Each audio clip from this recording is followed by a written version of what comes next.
Hi. My name is Rei Hance, and I have our collective I Ching reading for the week of April 11th, 2022.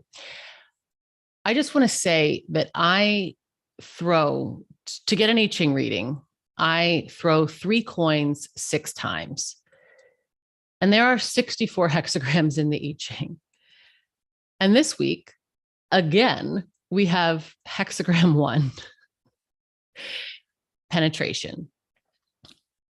So that means that yet again,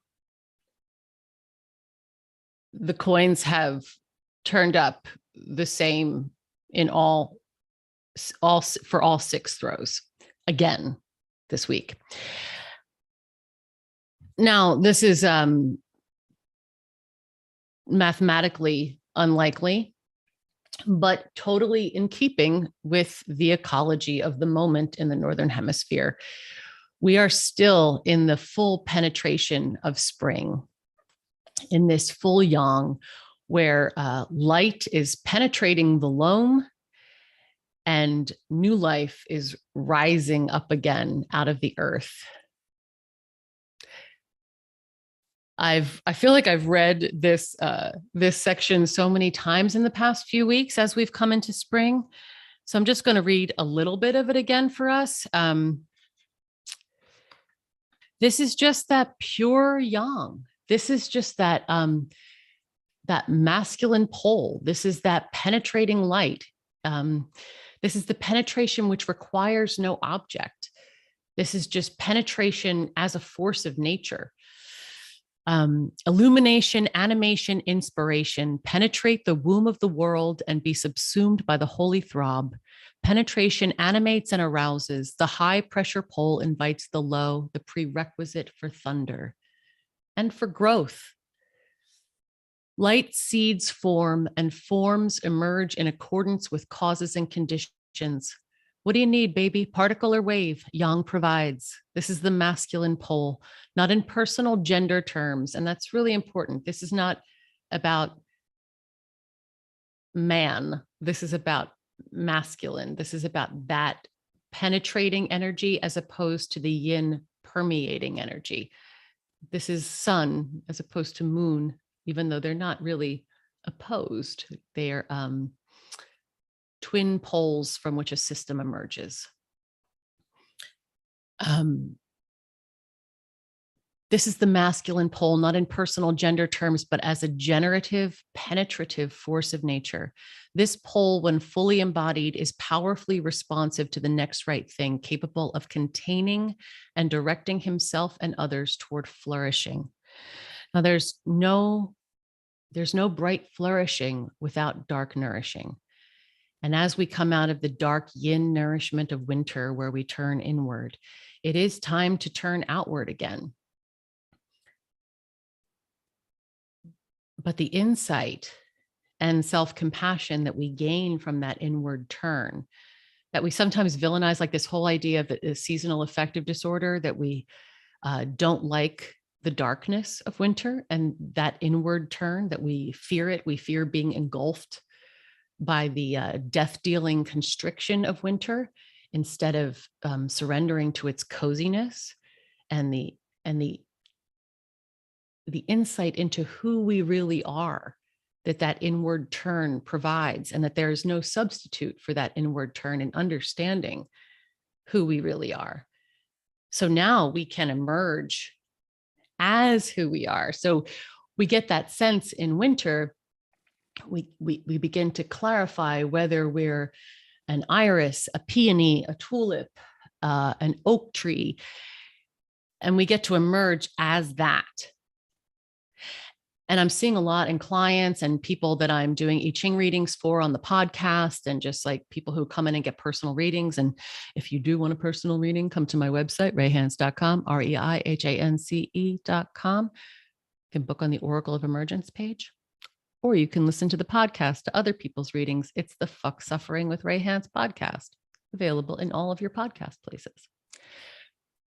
So we can start to emerge as like that daisy, that thistle, and understand that each of those has their own place in the garden and has certain companions in the garden, and certain plants grow better together, like tomato and basil. They grow beautifully together.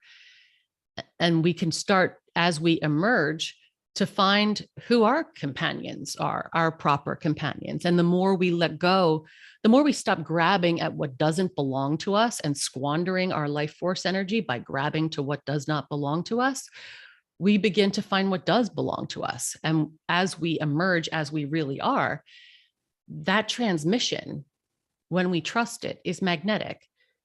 And it's a call to which other beings will respond. And the more that we trust that, the easier the easier the unfolding of our whole lives become. Like everything becomes easier, because we trust that if we're here, we're held by life. And we have an innate sense of belonging. We don't try to be an iris if we're a daisy. Once we are just the iris, then we know the time to bloom. We know the time to return to replenish our roots. We know the time to be fallow and be underground, and trust that then we emerge again in spring. And now is that time to penetrate the loam and return to the world, to open those leaves to the sunlight fearlessly. We each have a thing that only we can do. Doesn't make us special, but it does mean that we're not separate, and that we are not the creators of what comes through us, but we are the stewards of it, and we are responsible for it. Even though it can be really scary sometimes to think about, wow, if we each step forward in the fullness of who we are and what it is we have to do, who will we become? Who will we be if we let go of so much of the conditioning that we've taken on? Who will we be if we pause? Who will we be if we let go of what we grip? Who will we be in that middle time of letting go of what doesn't belong to us and waiting for what does belong to us to come in and become clear? That pause on the precipice before the next right action is revealed. We have to trust that. And that can be a really scary place. It can be really hard to trust that. It can be really easy to go into victim consciousness in those moments. Like, oh, the world is so terrifying and terrible. What if I have no place in the world? No, if you're here, you have a place in the world. If you're here, you're held.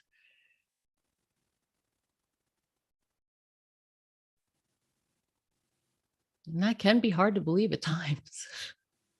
It really can. It can feel absolutely terrifying. But that sense of vertigo, that pull toward emptiness,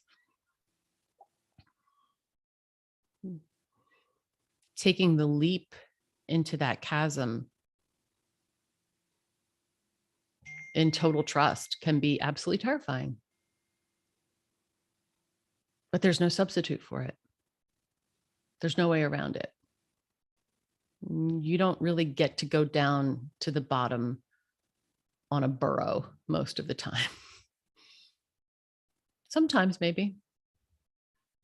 But there's going to be at least one or two times in every person's life where it's just like, you got to run and jump.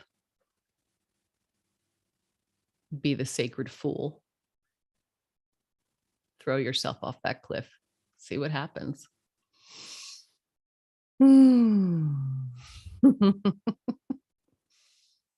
There's nothing to defend. An iris doesn't have anything to defend. If it holds something back, it won't thrive. It doesn't even know how to hold something back. It's just not the nature of plants. That's why they're the greatest teachers. They don't hold back. It's full surrender to the causes and conditions of the moment. And so they penetrate. That's what we're being called to do now. To step forward fully expressed in our full essence. That takes courage.